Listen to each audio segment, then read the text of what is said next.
Do you feel stuck in that really boring, robotic, I'm just running the scale up and down, not really saying anything with my guitar solos? Let's fix it with these 3 tricks. This is going to be easy, stuff that you can implement right away, I promise. If you don't know, my name is Ryan Gahn. I've been helping guitar players for over 20 years now, really bridge the gap between their creative ideas and what they're able to play, becoming fully fretboard fluent, getting out of that really boring plateau that we all get stuck into. If you would, please hit the subscribe and the bell notification to get more videos on how to make your guitar playing better. Let's get into this. We want to be driving some sort of an emotional arc when we're playing. The guitar players that we love, the musicians we love, the music we love is driving an emotion within us. You know, it's all subject to whatever kind of music you like, but that's what's happening. So let's do it within our guitar playing. What we're doing here is saying nothing, right? We're not saying anything interesting. We're not telling a story. So we're just getting lost and we're just sort of babbling. Let's add a little bit of intensity and then bring that intensity down. Okay, we're going to talk about those 2 jumps, right? Things that you can do with your guitar solos right away. Let's start with the easier, the less intense. We're going to talk about playing lightly, so a little lighter in your picking, and some longer notes and longer phrases that last more than just 1 or 2 bars. So if I have something like, all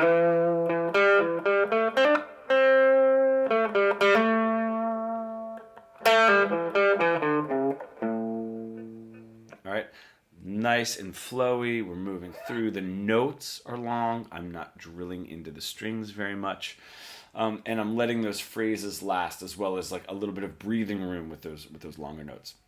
Great. So that could be a great starting place, right? We're sort of thinking we're nice, we're relaxed, we want to start pushing this up a little bit, where I can start integrating those 3 ideas. Right? I can start playing a little bit faster, I could start playing a little bit harder, right? Upping the volume, and I could start integrating some shorter phrases. Okay? So if I have,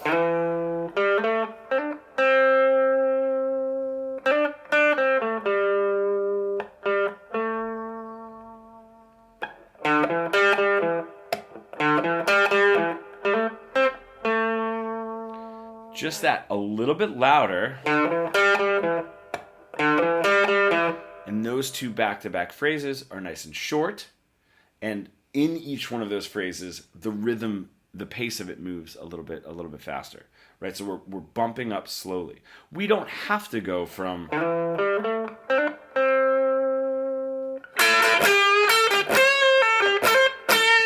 you don't have to all of a sudden explode, and go from here to here. You don't have to start bumping all 3 up at the same time, right? So if I have something low, now all 3 are sort of low.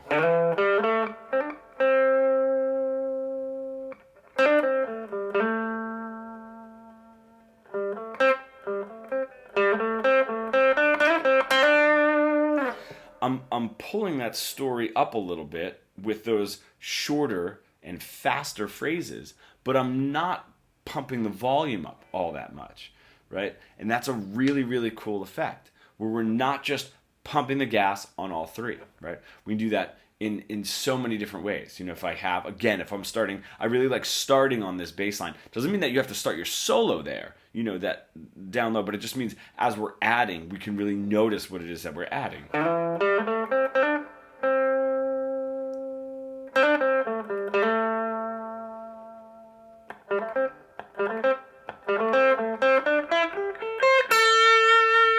Cool. Just again, that rhythm and that those shorter phrases, and not so much more volume until it starts scooping up at the end.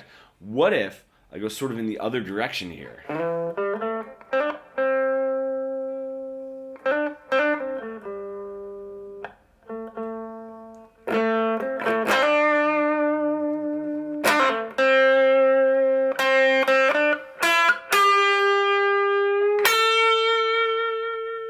Right? That has a pretty cool effect.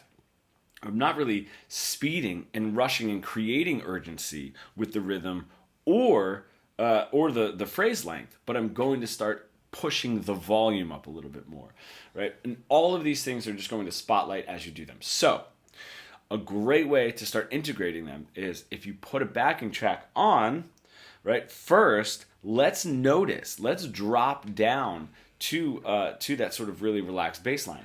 Generally, when we're playing, right, in our guitar solos, we're sort of stuck. We're not down here. Our picking volume is sort of a 7 out of 10. You know, our rhythm is generally eighth notes, 1 and 2 and 3. Now the problem is there's not a whole lot more headroom, you know, to go from there. So let's pull back and start down here. Can you?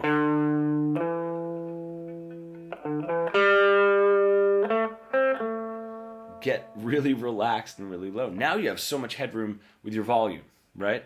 With those note choices, longer phrases is going to allow for a push in the rhythm, right? As well as a push in the phrase length, you know? So let's practice. Let's get down.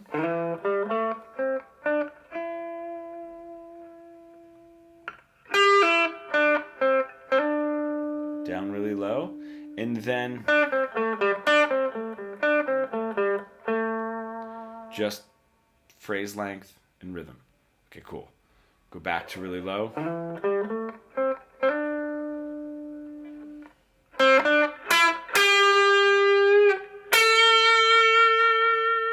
Just pushing that volume up a little bit.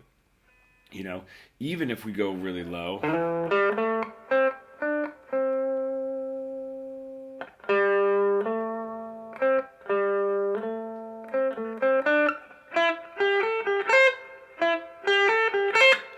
Right? Not really pushing much, but I am shortening each one of those phrases.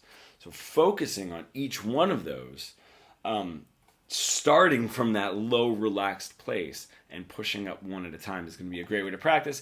And then you can put them all together. You will notice, because the purpose of this is to drive intensity up, that you might start picking a little bit louder. You know, you might start speeding up the rhythm as you're shortening the phrases. However it is that's sort of happening. But it's a great way to drive things up and down and get out of our trap of eighth notes, just running up and down the scale. I'm not really saying anything. This is a wonderful way to keep that emotional response moving and not staying stagnant and not just saying nothing. Now, if you are stuck in that plateau, right, really robotic, just kind of feels like you're running the scales up and down, I do have a couple of resources. One is going to be a free 3 steps to fretboard fluency training. That is in the description. I would love for you to check that out. That is absolutely free. And if you feel like you're ready for our Fretboard Fluency Mentorship Program and really bridge the gap between your creative ideas and what you're able to play, becoming fully Fretboard Fluent, there is a link below, also in the description, to book a free consultation call. We just chat about it, set up a game plan, and move forward as we see fit. Thank you so much for watching this video, and I will see you in the next one.